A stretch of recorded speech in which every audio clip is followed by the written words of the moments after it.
میرے محترم بہنوں، بھائیوں اور بچوں، السلام علیکم۔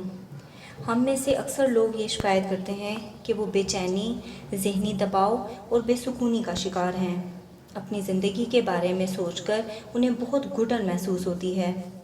آج ہم انشاءاللہ اس کا حل تلاش کرنے کی کوشش کریں گے۔ جب ہم کوئی مشین خریدتے ہیں تو اس کو صحیح طریقے سے چلانے کے لیے مینول بھی ساتھ لیتے ہیں تاکہ معلوم ہو سکے کہ اس مشین کو استعمال کیسے کرنا ہے۔ اسی طرح انسان اللہ تعالیٰ کی بنائی ہوئی مشین ہے اور مینول کے طور پر اللہ تعالیٰ نے قرآن و حدیث کی تعلیم دی ہے۔ اسی کی روشنی میں ہماری مشین صحیح کام کر سکتی ہے۔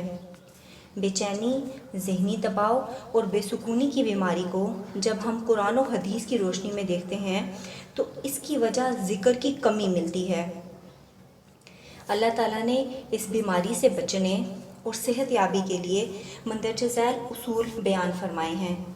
نمبر 1، اپنی زبانوں کو ہمیشہ اللہ تعالیٰ کے ذکر سے تر رکھو۔ نمبر 2، اپنی نمازوں کی کوالٹی کو بہتر بناؤ۔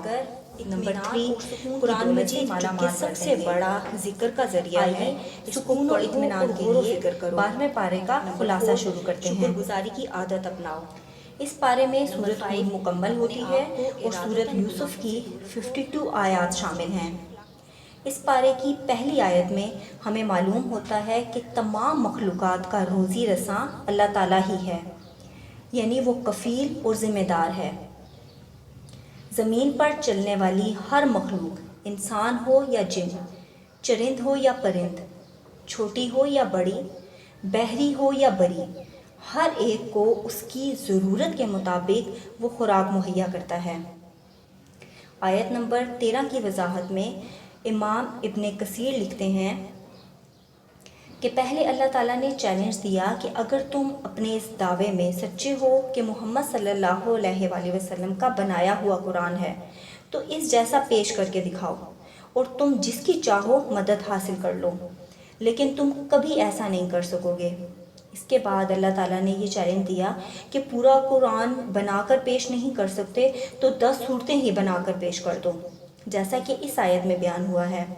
پھر تیسرے نمبر پر چیلنج دیا کہ چلو ایک صورت ہی بنا کر پیش کر دو، جیسا کہ سورۃ یونس کی آیت نمبر 38 اور سورۃ البقرہ کی آیت نمبر 23 میں بیان فرمایا گیا ہے۔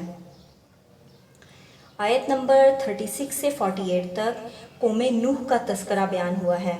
اللہ تعالیٰ فرماتے ہیں، ہم نے نوح علیہ السلام کی طرف وحی بھیجی کہ تیری قوم میں سے جو ایمان لا چکے ہیں ان کے سوا اب اور کوئی نہیں ایمان لائے گا، بس تو ان کے کاموں پر غم نہ کر اور ایک کشتی ہماری آنکھوں کے سامنے اور ہماری وحی سے تیار کر، اور ظالموں کے بارے میں ہم سے کوئی بات چیت نہ کر، وہ پانی میں ڈبو دیے جانے والے ہیں۔ یہاں ظالموں سے مراد حضرت نوح علیہ السلام کے بیٹے اور اہلیہ ہیں۔ نوح کشتی بنانے لگے، ان کی قوم کے جو سردار ان کے پاس سے گزرتے وہ ان کا مذاق اڑاتے۔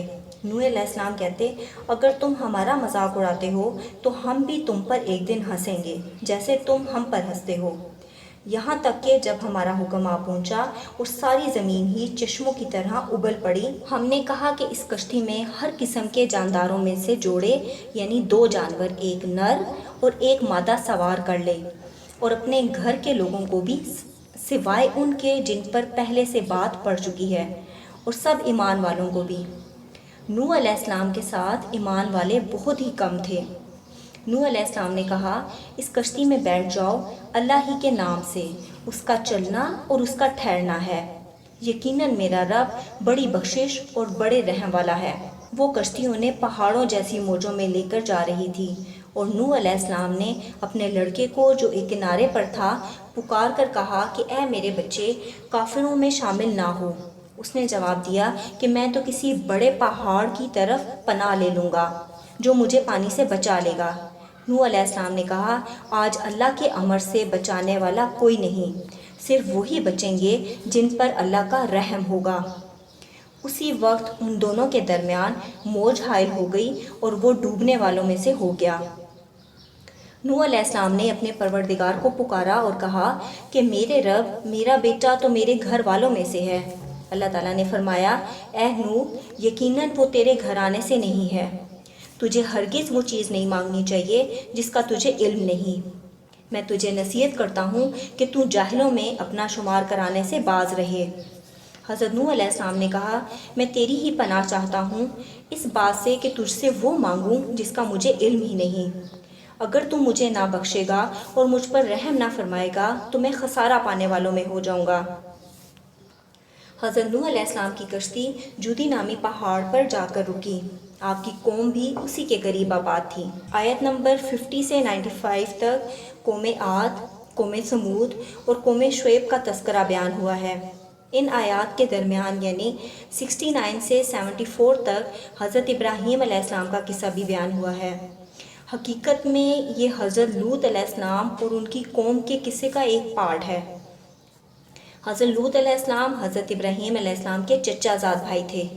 جب حضرت لوط علیہ السلام کی قوم کو ہلاک کرنے کا فیصلہ کر لیا گیا تو ان کی طرف فرشتے بھیجے گئے۔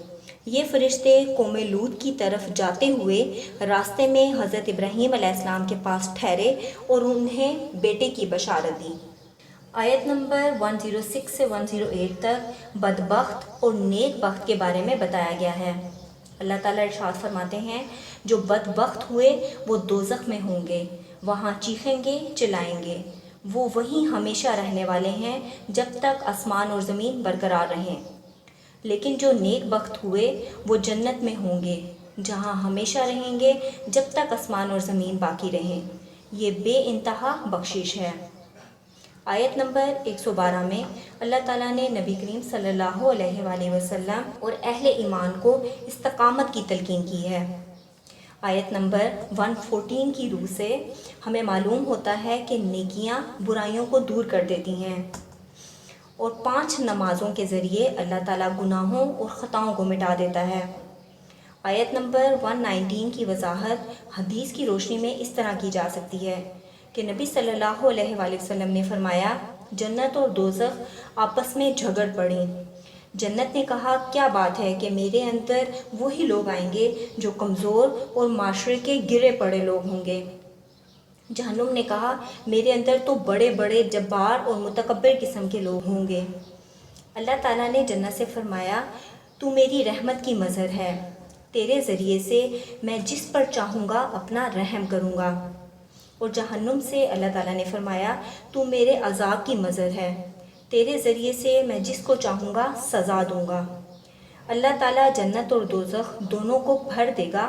جنت میں ہمیشہ اللہ کا فضل ہوگا، یہاں تک کہ اللہ تعالیٰ ایسی مخلوق پیدا فرمائے گا جو جنت کے باقی ماندہ رقبے میں رہے گی، اور جہنم جہنمیوں کی کثرت کے باوجود اوڑ لاؤ کا نعرہ بلند کرے گی، یہاں تک کہ اللہ تعالیٰ اس میں اپنا قدم رکھے گا جس پر جہنم پکار اٹھے گی، بس بس تیری عزت و جلال کی قسم۔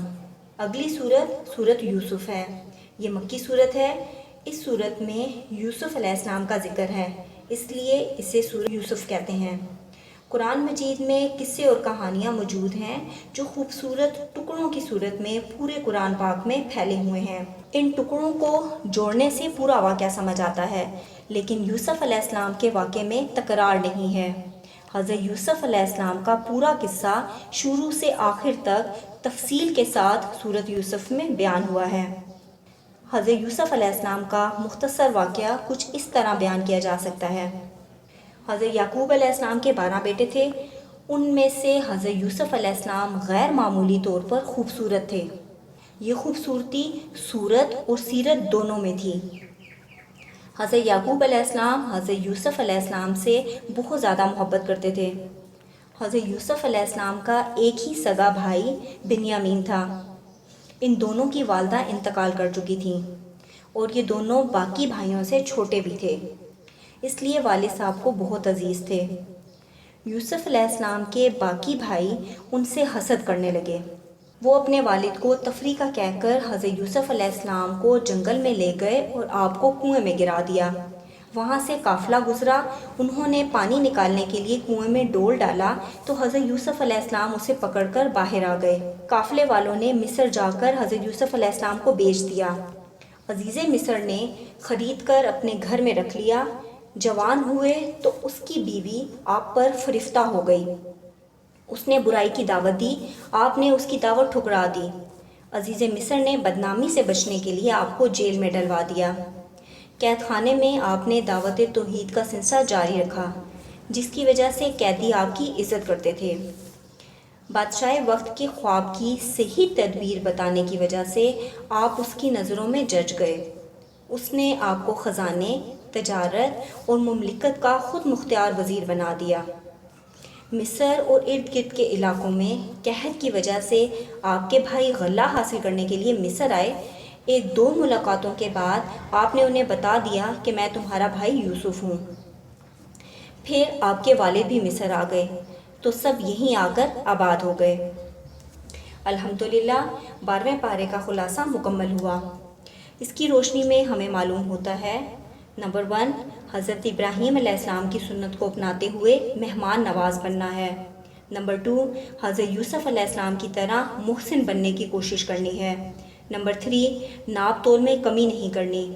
نمبر 4، برائی ہو جائے تو استغفار کے فوراً بعد نیکی کرنی ہے۔ اللہ تعالی ہمیں عمل کی توفیق عطا فرمائے۔ انشاءاللہ جلد ہی 13ویں پارے کی سمری کے ساتھ حاضر ہوں گی۔ اللہ حافظ۔